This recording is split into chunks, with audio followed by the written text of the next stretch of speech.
Before we begin this vid, I want to warn you that we're going to discuss potential future content of Dead by Daylight that was leaked. This is extremely serious and big, so for anyone who does not want to spoil the fun, be careful. Additionally, all of this is pure speculation. So with yesterday's massive leak with the new killer and stuff, I didn't discuss it on my vid, but apparently on the Discord of DVD Leaks, they straight up leaked the next two chapters as well, chapter 25 and chapter 26. This is extremely huge, but what is huger is actually the content of chapter 25, as apparently we're going to be getting a Resident Evil Part 2, this time with Ada Wong and Rebecca Chambers, and Wesker as the killer.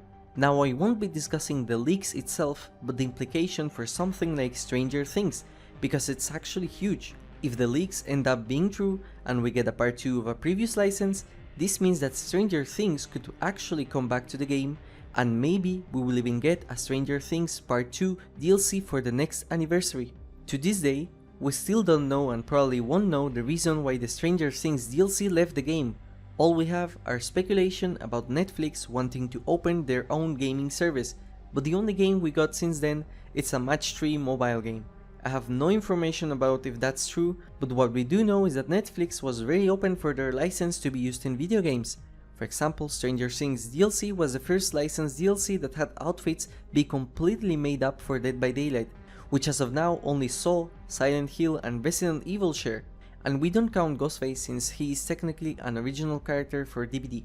But Stranger Things was also part of the video game Smite, and most recently there was a full-on Stranger Things DLC for Far Cry 6, and this was very recent. With the introduction of Season 4 of Stranger Things, this could mean that they might want to come back to Dead by Daylight, but this time with another killer or survivors. The question is, which ones would they use? As of Survivor, I think it's pretty clear that Hopper would come to DVD if they ever add the license back. He is probably the most iconic character now in Stranger Things if we do not count Steve. Plus, he has a lot of cosmetics options for outfits that they used in the series, so they won't be left out without any ideas for a long time. As of the killer, I am not sure exactly as to who they can use actually. On the Season 4 trailer we have some weird dude who could fit the game if we knew more info about him. But I also remember how back when the Stranger Things DLC was confirmed, how everyone was saying that the killer would be Billy and not the Demogorgon. But Billy is confirmed dead in the universe of Stranger Things. But again, a lot of characters in DVD are actually dead in their respective universe. Now, would they do 2 survivors again? That's something that I am not sure of, but if they do, I think the best fit would be Will's mother, Joyce Byers. The other option we have is Robin, but I think she fits more as a legendary skin for Nancy. And talking about that, I believe that if we do get the license back, we will be getting more skins, characters, and also the map back into the game. For those of you that don't know, Hawkins is still in the game files of DVD. They have not removed it.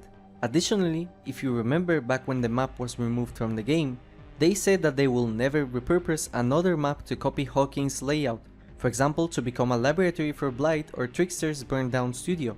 Why wouldn't they want to do that? Well, my theory is that they might know that the Stranger Things license could come back in the future, and so they did that to prevent having 2 exact copies of the same map. As of skins, all skins would return to be buyable in the store, and maybe we will get even more skins for demo like a blighted outfit. And now for my biggest evidence.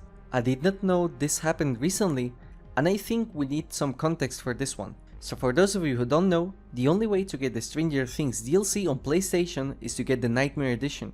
However, because the Nightmare Edition is only for PS4, if you have a PS5, you would be stuck with an old version of the game. To fix this, Behavior made the possibility of getting voucher codes that you could use to upgrade your version to the PS5 one. When I did my video talking about the Stranger Things DLC guide, I said that the vouchers would be only valid until the 1st of March. But apparently in April they just decided to renew that, and now they are valid until the 1st of September.